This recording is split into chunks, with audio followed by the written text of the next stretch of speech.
نیکی اور بدی کے روپ، حضرت انسان کے بدلتے بہروپ، جرم کی لا تعداد کہانیاں، لیکن پروگرام صرف ایک، جیو FIR، ہر جرم کی فاسٹ انفارمیشن رپورٹ۔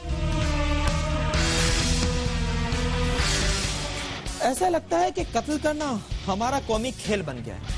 ہم پیار میں بھی قتل کر رہے ہیں اور نفرت میں بھی، دوستی میں بھی قتل کر رہے ہیں اور دشمنی میں بھی، شادی میں بھی بندہ مار دیتے ہیں اور جنازے پر فائرنگ کرتے ہیں۔ لیکن توبہ ٹیک سنگھ کا 14 سالہ رامیش تو لوڈ شیڈنگ کے خلاف مظاہرے کے دوران قتل اور گولی چلائی ایک سیاستدان کے محافظ نے، جس کا الزام ہے کہ مخالف سیاسی جماعت مظاہرے کی آڑ میں اسے قتل کرانا چاہتی تھی۔ ہاتھیوں کی لڑائی میں ایک گھر کی اکلوتی فصل اجڑ گئی، کوئی ہلچل نہیں۔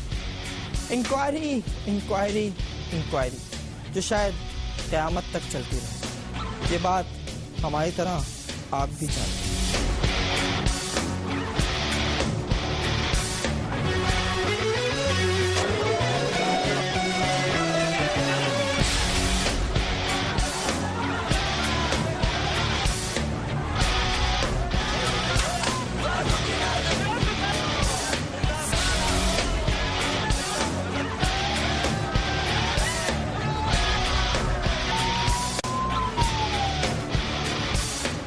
بجلی کی لوڈ شیڈنگ عوام کی برداشت سے باہر ہو چکی ہے اور اس کے خلاف ملک بھر میں پرتشدد احتجاج کا سلسلہ جاری ہے۔ تاہم پنجاب کے ضلع توبہ ٹیک سنگھ کے تحصیل کمالیہ میں ایسا ہی ایک احتجاجی مظاہرہ ناقابل فراموش المی میں تبدیل ہو چکا ہے۔ یہ 19 جون کا واقعہ ہے جب کمالیہ کے تاجروں اور دیگر تنظیموں کی جانب سے غیر اعلانیہ لوڈ شیڈنگ کے خلاف ریلی نکالی گئی۔ ریلی کے شرکا وابڈا اور حکومت کے خلاف نعرے لگا رہے تھے۔ راستے میں کاف لیگ کے رکن قومی اسمبلی ریاض فتیانہ کی رہائش گاہ آئی تو لوگوں نے ان کے خلاف بھی نعرے بازی شروع کر دی۔ ریلی کے شرکا زیادہ پرجوش ہوئے تو ریاض فتیانہ کے محافظوں نے مبینہ طور پر فائرنگ شروع کر دی، جس کے نتیجے میں 50 سے زائد افراد زخمی اور رامیش علی نامی 14 سالہ لڑکا ہلاک ہو گیا۔ کمالیہ پولیس نے مقتول رامیش کے تایا لیاقت علی کی درخواست پر ریاض فتیانہ سمیت 20 افراد کے خلاف مقدمہ درج کر لیا۔ تاہم ریاض فتیانہ کے گزن حسن فتیانہ نے واقعے کو مخالف سیاسی جماعت کی سازش قرار دیا ہے۔ اپنی جوابی FIR میں انہوں نے مسلم لیگ نون کے مقامی رہنماؤں سمیت 1000 سے زائد افراد کو نامزد کیا ہے۔ حسن فتیانہ نے موقف اختیار کیا کہ ریلی میں شریک 2500 کے لگ بھگ لوگ گاڑیوں اور نجی املاک کو آگ لگاتے ہوئے آگے بڑھ رہے تھے۔ ان میں کئی افراد ہاتھوں میں پیٹرول سے بھری بوتلیں اٹھائے کمالیہ گریڈ اسٹیشن کی طرف بھی بڑھ رہے تھے۔ اسی اثنا میں مظاہرین اور پولیس کے درمیان فائرنگ بھی شروع ہو گئی۔ پلاننگ کے تحت یہ سارا کچھ ہوا ہے۔ ہمارے گھر کو آگ لگائی گئی ہے، ہمیں اندر زندہ جلانے کی، فتیانہ صاحب کو اندر زندہ جلانے کی کوشش کی گئی ہے اور ہماری 7 گاڑیوں کو آگ لگائی گئی ہے، 17 موٹر سائیکل وہ جلے ہیں اور گھر کا سامان جلا ہے۔ یہ انتہائی زیادتی ہے کسی کے گھر کو آگ لگا دینا۔ یہ ان کی اسکیم کا ہی حصہ تھا کہ انہیں ایک لاش چاہیے تھی جس کو استعمال کر کے یہ بربریت کرتے ہو۔ اپنے غزن کی طرح ریاض فتیانہ کا بھی یہی موقف ہے کہ اس واقعے کی آڑ میں ان کی سیاسی شہرت کو نقصان پہنچانے کی کوشش کی گئی ہے۔ انہوں نے پولیس کی جانبداری کی مذمت پر پرزور مذمت کی اور اس الزام کو مسترد کر دیا کہ مظاہرین پر فائرنگ ان کے محافظوں نے کی ہے۔ اگر ہمارا گارڈ فائر کرتا، اس کی چھاتی پہ فائر لگتا، اس کی پیچھے سے ہپ سے لگایا، ان کے اپنے ہی بندے نے جو جلوس کے اندر ایک مخصوص کھولا جو لوگوں کو پھیلا پھسلا کر میرے گھر پہ حملہ کرنے میں ملوث ہے، اور اس نے خود چہرہ چھپایا ہوا تھا، ہیلمٹ پہنا ہوا تھا، منہ بھی چھپا ہوا تھا۔ پھر اس کے بعد پولیس نے ہمارے ساتھ زیادتی یہ کی کہ سب سے پہلے انہوں نے ہمارے سیکورٹی گارڈ جو اس گھر کی حفاظت کر رہے تھے انہیں آ کے اریسٹ کیا، ان سے سارا اسلحہ لے لیا۔ جب ہم سب مٹھے ہو گئے تو پھر مخالفوں کو انہوں نے موقع فراہم کیا کہ گھر کے اندر داخل ہو کر ہماری گاڑیوں، موٹر سائیکلوں اور املاک کو آگ لگائیں۔ اگر آج ہمارے گھر محفوظ نہیں ہے تو کل تو کسی کے گھر بھی محفوظ نہیں ہوں گے۔ الزامات اور جوابی الزامات کا سلسلہ اپنی جگہ، تاہم ریلی کے دوران زخمی ہونے والے اور مقتول رامیش کے ورثا کا فائرنگ کا ذمہ دار ریاض فتیانہ کے محافظوں ہی کو قرار دے رہے ہیں۔ انہوں نے تو فائرنگ کی تھی، فتیانہ نے گن مین نے تلاور اس نے کی تھی کہ وہ بچے نے فائر لگا، بچہ گر گیا۔ میرا بچہ شہید ہوا وا، سامان صاف ملنا چاہیے، ماں کچھ نہیں مانگ رہی، صاف مانگ رہی۔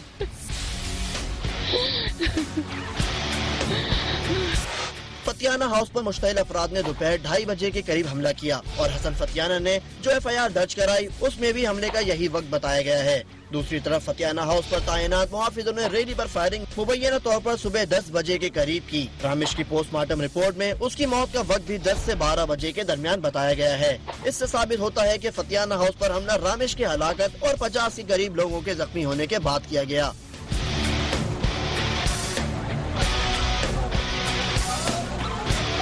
کمالیہ میں لوڈ شیڈنگ کے خلاف پرتشدد احتجاج کے دوران فائرنگ کے نتیجہ میں جاں بحق ہونے والے رامش کو تو واپس نہیں لایا جا سکتا، تاہم شفاف اور غیر جانورانہ تحقیقات کے ذریعے اصل حقائق منظر عام پر لا کر متاثرہ خاندان کی داد رسی ضرور کی جا سکتی ہے۔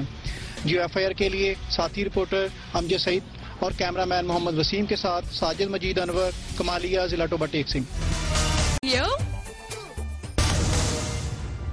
اور بات صرف ٹوبہ ٹیک سنگھ کی نہیں، بھاولپور میں تو اس عوامی احتجاج کے نام پر اس سے بھی کہیں زیادہ خوفناک کھیل کھیلا گیا۔ بات شروع ہوئی مذہبی دل آزاری سے اور دیکھتے ہی دیکھتے لوگ ہوش و حواس کھو بیٹھے۔ قومی شاہراہ کی بندش، جلاؤ گراؤ، قتل اور لوٹ مار جیسے گھناؤنے جرم سمیت وہ سب کچھ ہوا جو ہوتا آیا۔ مگر جناب ہم تو یہی کہیں گے کہ جو کام ریاست کا ہے وہ اسے کرنے دیا جائے۔ عام آدمی کے ہاتھوں عام آدمی کا ہی نقصان، کوئی عقل مندی نہیں۔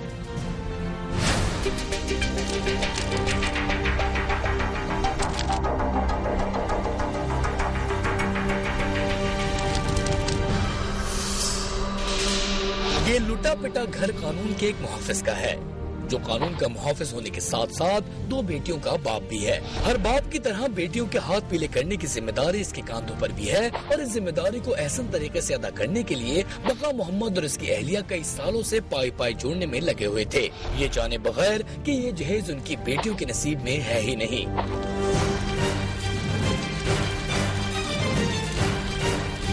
3 جولائی کی شام اگر چنی گوٹ کے مکینوں کے لیے ایک بھیانک شام بن کر آئی تو بقا محمد کے گھرانے کے لیے تو وہ قیامت تھی، اور اس کا موجب بنا وہ شخص جس کے بارے میں ابتدائی تحقیقات کہتی ہیں کہ وہ ایک ذہنی معذور تھا، جس نے علاقے کے ایک دکاندار سے زبانی کلامی جھگڑے کے بعد مبینہ طور پر اپنے پاس موجود قرآن آیات کو نظر آتش کر دیا۔ موقع پر موجود افراد اسے پکڑ کر تھانے لے گئے، لیکن پولیس ابھی اس سے تفتیش ہی کر رہی تھی کہ یہ خبر جنگل کی آگ کی طرح پورے علاقے میں پھیل گئی اور سینکڑوں افراد تھانے پہنچ گئے، اور پھر وہ ہوا جو نہیں ہونا چاہیے تھا۔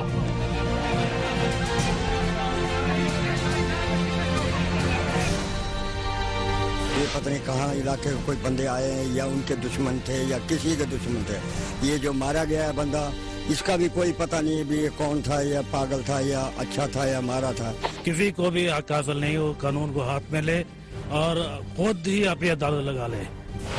مذہبی دل آزاری پر ایک شخص پر تشدد کر کے اسے ہلاک کرنا اور جلا دینا یقیناً ایک انسانیت سوز واقعہ ہے، لیکن اس کی بنیاد ہمارا نظام انصاف ہے، جس سے فوری اور مکمل انصاف کی امید اس حد تک ختم ہو چکی ہے کہ سیالکوٹ میں ڈاکو قرار دے کر 2 بھائیوں کو قتل کرنے والے ہوں یا چنی گوٹ کے عام افراد، کوئٹہ میں شہریوں کو فائرنگ کر کے قتل کر دینے والے FC اہلکار ہوں یا کراچی میں نوجوان کو فائرنگ کر کے قتل کرنے والے رینجرز اہلکار، سب خود کو منصف کے منصب پر فائز سمجھنے لگے۔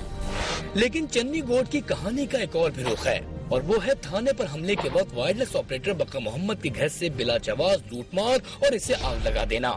چنی گوٹ کے لوگ اس حد تک مشتعل تھے کہ انہوں نے نہ صرف 4 پولیس موبائلوں اور 6 موٹر سائیکلوں کو آگ لگائی، بلکہ تھانے کو بھی نظر آتش کر دیا، اور اسی آگ میں جل گیا بقا محمد کا آشیانہ اور ساتھ ہی پائی جوڑ کر 2 بیٹیوں کے لیے جمع کیا گیا جہیز بھی۔ ایک آدمی جو تقریباً پاگل ہی لگتا تھا، پاگل معلوم ہوتا تھا، فقیر سا، اس نے آگ لگی ہے قرآن مجید کے نسخوں کو چکر چنی گوٹ پہ، تو عوام پکڑ کر آگے پیش کیا ہے، پھر عوام مشتعل ہو گئی ہے، رش سے رش بڑھتا گیا ہے، تمام 2 بچیوں کا جہیز تھا وہ جلا دیا ہے، کوئی چیز نہیں رکھی، 4 پئی تک آٹے کا جو تھیلا کھڑا تھا اس کو بھی انہوں نے ایسے بہر پھینک دیا، رضائیاں تھی پیٹی میں نکال کے گئے ہیں، زیور تھا، تمام 1 ٹوال سامان جلا دیا ہے، 5-6 لاکھ روپے کا سامان۔ میری بیٹی کا جہیز بڑے پہ سارا کچھ جلا دیتے ہیں، کچھ نہیں سرے گا جان بچا دے بچے نہیں بھی میں چلی گئی. قرآنی اوراق کو مبینہ طور پر جلائے جانے سے شروع ہونے والے اس المناک ڈرامے کے کسی کردار نے بقا محمد کا گھر لوٹنے اور پھر اسے آگ لگا دینے سے پہلے یا شاید بعد میں بھی یہ نہیں سوچا کہ جس شخص کو انہوں نے مذہبی دل آزاری کی وجہ بننے پر زندہ جلا دیا کچھ ایسا ہی عمل خود ان سے بھی سرزد ہوا ہے. بقا محمد کے آشیانے کو لگنے والے آگ میں گھر میں رکھے 2 قرآن شریف بھی شہید ہوئے. چنی گوٹ کے عوام نے صرف اسی پر بس نہ کیا، انہوں نے نیشنل ہائی وے پر بھی شدید احتجاج کیا اور کئی گھنٹوں تک قومی شاہراہ ٹریفک کے لیے بند رہی، جبکہ تھانے پر حملے کے موقع پر انہوں نے پولیس اہلکاروں کو بھی تشدد کا نشانہ بنایا. مارنے شروع کر دی تھی، گیٹ تک جڑا ہے انہوں نے وٹے شٹے مار کے ملازمان کو کافی زخمی کیا. اس دن تو وہ بعد میں چھڑا ہے جب مجھے بھی پتہ نہیں تھا اس کے بارے میں، کیونکہ میں تو بے ہوش ہو گیا تھا اور اینٹیں لگنا تھا. صدر آصف علی زرداری کی جانب سے اس واقعے کی تحقیقات کا حکم دے دیا گیا ہے اور FIA کی ٹیم نے چنی گوٹ پہنچ کر کام شروع بھی کر دیا ہے. لیکن چنی گوٹ کے عام عوام پر اس واقعے کا بہت زیادہ اثر ہے. کئی دن گزر جانے کے بعد بھی چنی گوٹ میں خوف و ہراس کی فضا ہے. 1 ہفتے تک شٹ ڈاؤن رہنے کے بعد بازار کھلنے تو لگے ہیں لیکن زندگی پوری طرح ابھی بھی معمول پر نہیں آئی ہے. کوئی گاہک نہیں آ رہا، لوگ یہاں تک کہ بچے کو بھی بھیجنے کے لیے تنگ ہیں، بھیجتے نہیں ڈر کی اور خوف و ہراس کی وجہ سے. ایسا اتنا پریشان ہے، نہ سب کچھ سبزی مل رہی ہے، نہ کوئی دکان تو کچھ ہے مل رہی ہے. دکانیں کھلے دن پولیس والے آتے انہیں کچھ آتے چلے رہتے ہیں. ہم لوگ خوف میں ہیں کہ ہمارے بازار بند ہیں، بچے پریشان ہیں، لیڈیز پریشان ہیں، کسی کو کچھ کھانے کی چیز مہیا نہیں ہے. چنی گوٹ میں مذہبی دل آزاری کی مبینہ وجہ بننے والے شخص کے ساتھ انصاف ہوا یا نہیں، تحقیقات کے نتیجے میں ممکن ہے کہ کبھی یہ بات سامنے آ جائے. لیکن اگر بقا محمد کے ساتھ انصاف ہوا تو قانون ہاتھ میں لینے اور اس کی سزا کا خوف مستقبل میں ایسے واقعات کی روک تھام کا سبب بن سکتا ہے. GeoFIR کے لیے کیمرہ ٹیم کے ساتھ امین عباسی. اس ہفتے کہاں کیا جرم ہوا ہے اور کون پکڑا گیا ہے کس جرم میں، نظر ڈالتے ہیں اس ہفتے ہونے والے بعض جرائم پر.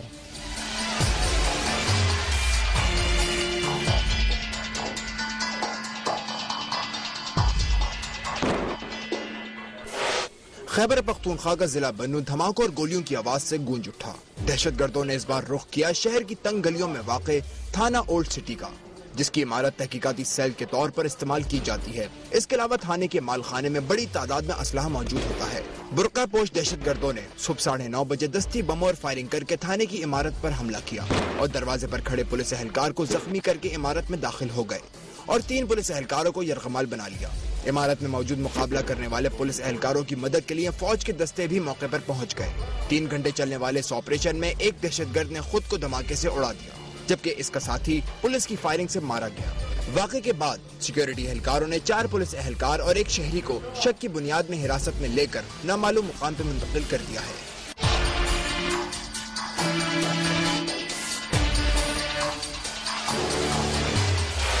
لاہور میں محبت کی شادی کرنے والے جوڑے کی محبت کی داستان کا اختتام ہوا خونی انداز میں. ٹاؤن شپ کے نجی بینک میں کام کرنے والی رابعہ اپنے شوہر عرفان سے کسی بات پر ناراض ہو کر میکے میں رہ رہی تھی، جبکہ عرفان کے منانے پر وہ نہ مانی تو عرفان صبح سویرے رابعہ کے بینک پہنچ گیا اور اسے فائرنگ کر کے قتل کر دیا. بعد میں عرفان نے اپنی کنپٹی پہ گولی مار کر خودکشی کرنے کی کوشش کی. عرفان کو تشویشناک حالت میں اسپتال منتقل کر دیا گیا ہے. پولیس حکام کے مطابق رابعہ نے اپنے شوہر عرفان پر 2 مقدمات بھی درج کرائے ہوئے تھے. اس کے علاوہ اس کی درخواست پر 2 پولیس اہلکار بھی مقرر کیے گئے تھے. پولیس نے مقدمہ رابعہ کی والدہ کی مدعیت میں درج کر لیا ہے.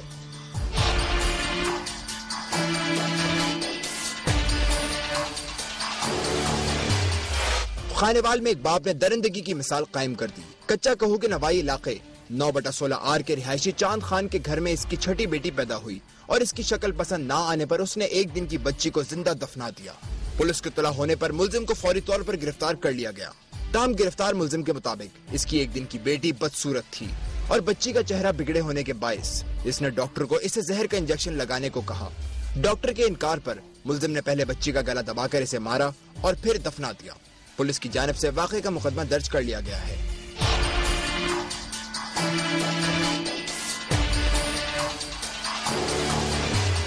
کراچی میں اسٹریٹ کرائم کی واردات کے دوران ٹکرا سیر کو سوا سیر. ناظم آباد فلائی اوور پر ایک نوجوان کو اکیلا پا کر 3 ملزمان نے اسے لوٹ لیا. تاہم نوجوان کی جانب سے مزاحمت پر ملزمان نے اسے فلائی اوور سے پھینکنے کی کوشش کی لیکن تینوں ملزمان کی شہری کی مضبوط ڈل ڈول کے آگے نہیں چل سکی. جس کے بعد شہری نے ملزمان کو پکڑنے کی کوشش کی۔ اس جوش کو دیکھتے ہوئے پہلا ملزم تو بھاگ گیا، جبکہ دوسرا شہری کے ہاتھوں پکڑا گیا۔ اپنے ساتھی کا یہ حشر دیکھتے ہوئے تیسرے ملزم نے شہری کو اس کا لوٹا ہوا موبائل فون واپس کر دیا اور وہاں سے بھاگنے میں عافیت سمجھی۔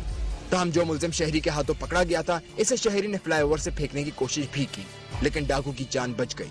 اس کے بعد شہری نے اپنی مدد آپ کے تحت دوسرے لوگوں کو روک کر مدد حاصل کی اور پھر پولیس نے موقع پر پہنچ کر ملزم کو گرفتار کر لیا۔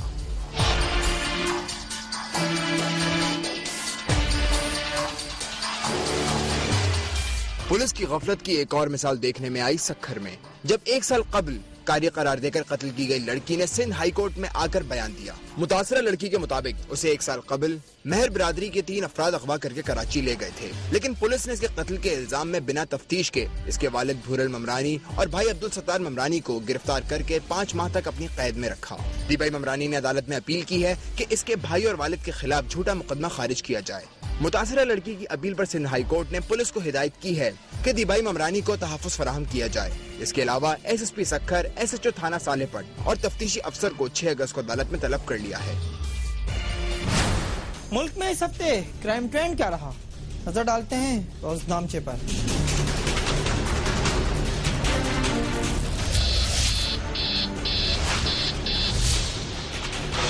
اس ہفتے بھی کراچی شہر میں اسٹریٹ کرائم کی وارداتوں میں کمی دیکھنے میں نہیں آئی اور رواں ہفتے میں 326 افراد اسٹریٹ کرائم کی وارداتوں کا شکار بنے، جبکہ شہر میں اس ہفتے گاڑی چوری اور چھینے جانے کی وارداتوں کا نشانہ بنے 504 شہری۔ شہر میں اس ہفتے چوری اور ڈکیتی کے 71 جبکہ قتل اور اقدام قتل کے 81 مقدمات درج کیے گئے۔ رواں ہفتے شہر کی سڑکوں پر 42 ٹریفک حادثات ہوئے، جس میں 10 افراد جاں بحق ہوئے اور 7 زخمی۔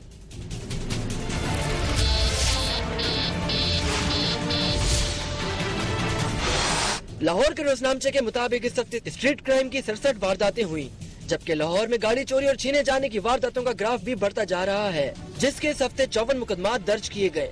رواں ہفتے میں شہر میں چوری اور ڈکیتی کے 37 مقدمات درج ہوئے، جبکہ قتل اور اقدام قتل کے 13 مقدمات درج ہوئے۔ اس ہفتے شہر بھر میں ٹریفک کے 94 حادثات ہوئے، جس میں 18 افراد جاں بحق اور 64 زخمی ہوئے۔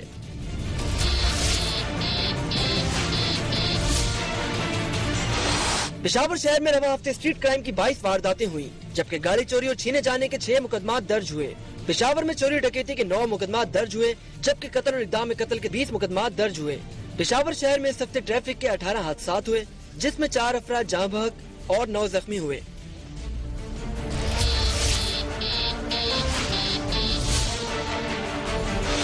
کوئٹہ شہر میں اس ہفتے اسٹریٹ کرائم کی 19 وارداتیں ہوئیں، جس میں شہریوں کو ان کے موبائل فونز، نقدی اور دیگر قیمتی اشیاء سے محروم کر دیا گیا، جبکہ شہر کی سڑکوں سے 16 گاڑیاں چوری اور چھین لی گئیں۔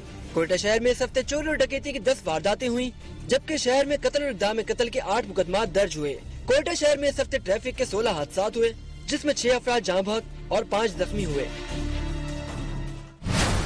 جرم ہوتے رہیں گے اور آپ تک پہنچے گی ہر جرم کی فاسٹ انفارمیشن رپورٹ صرف GFIR میں۔